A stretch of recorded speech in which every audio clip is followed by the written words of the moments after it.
Bonjour à tous et bienvenue sur boursicoté.com pour cette nouvelle analyse technique du CAC 40 en point matinal avec une configuration qui nous donne un nouveau signal haussier puisque ce matin on ouvre encore une fois avec un gap. Alors on avait un objectif à 7910 points, cet objectif est pulvérisé puisque l'on vient ici sur cette zone des 7975 points aux portes donc de la barre des 8000 points. Donc c'est un signal très important, gap de continuité, à voir si celui-ci sera suivi. On vient ici, on revient sur un contact sur la bande de Bollinger supérieure qui était pourtant sur une dynamique très forte et donc on réalimente ici cette dynamique haussière que nous avons depuis la fameuse cassure ici de cette zone 7525-7570 points.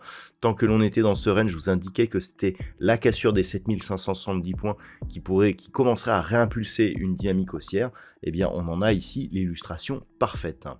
Au niveau des indicateurs techniques, on remet un petit coup de boost ici sur les histogrammes du MACD qui repartent à la hausse. On était sur une phase de perte de dynamique, ça, je vous l'avais montré hier, c'était assez visible.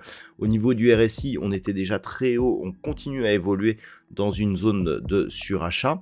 On vient ici même taquiner la partie supérieure du RSI en version dynamique, donc très forte pression, attention, début de surchauffe quand même. Au niveau des volumes, on a vu hier en clôture que les volumes étaient légèrement supérieurs à la moyenne, ce qui nous indique que nous avons toujours une conviction qui alimente cette direction, avec donc une hausse qui continue à inscrire de nouveaux plus hauts court terme. Au niveau du palmarès des valeurs, eh bien, nous avons forcément beaucoup de valeurs en hausse, puisque le CAC 40 gagne 0,94% au moment de cette analyse. Et c'est Kering qui tient le haut du pavé avec un gain de 8,9% au moment de cette analyse. Juste derrière, nous avons ArcelorMittal qui gagne 3,7%, suivi de très près par Pernod Ricard, L'Oréal et LVMH. Donc on a des valeurs du luxe qui sont plutôt bien positionnées puisque Hermès est à 2,35 aussi, ce qui contribue à tirer le CAC ici à la hausse. Donc eh bien on a au niveau des plus fortes baisses très peu de valeur, la plus forte perte est à 0,75%, c'est Eurofins Scientifique, tout comme Danone et Bureau Veritas. Juste derrière, Engie, Thales, Total Energy et Safran sont les seules valeurs dans le rouge ce matin. Donc, que dire? Eh bien, c'est que on a ici une nouvelle dynamique. L'enjeu sera de voir si le gap qui a été ouvert ce matin sera comblé.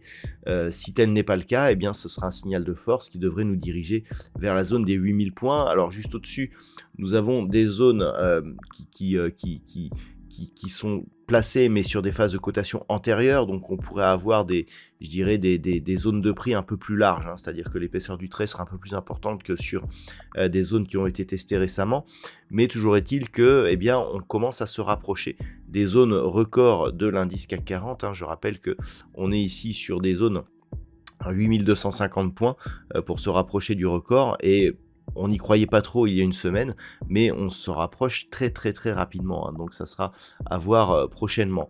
L'enjeu du jour donc sera de voir si on peut tenir cette hausse. On a un très gros signal sur une hausse qui a déjà été consommée, donc le fait de revenir combler ce gap ici rapidement serait un signal d'affaiblissement par rapport à la dynamique que nous avons aujourd'hui.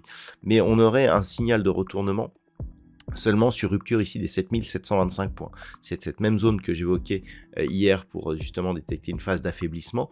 La moyenne mobile 20 exponentielle est quasiment sur ces niveaux, légèrement au-dessus, mais globalement c'est la dernière zone sur laquelle on a eu un petit peu d'hésitation.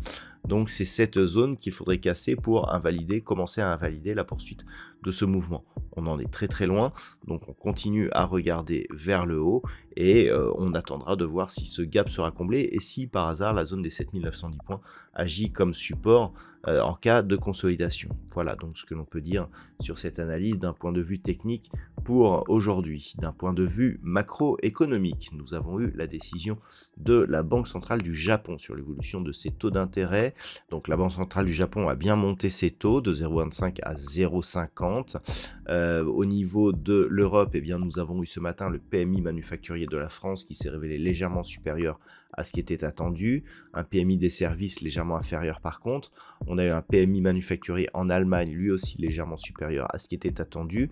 Et nous attendons une intervention de Christine Lagarde pour 11 heures. Cet après-midi, du côté des États-Unis, nous aurons le PMI manufacturier et le PMI aux services qui seront diffusés à 15h45. Nous aurons les ventes de logements existants à 16h et ce sera ensuite la fin de la semaine. Je vous souhaite donc de passer une très bonne séance. On se retrouve dès ce soir pour toutes les autres analyses techniques du site boursicoté.com.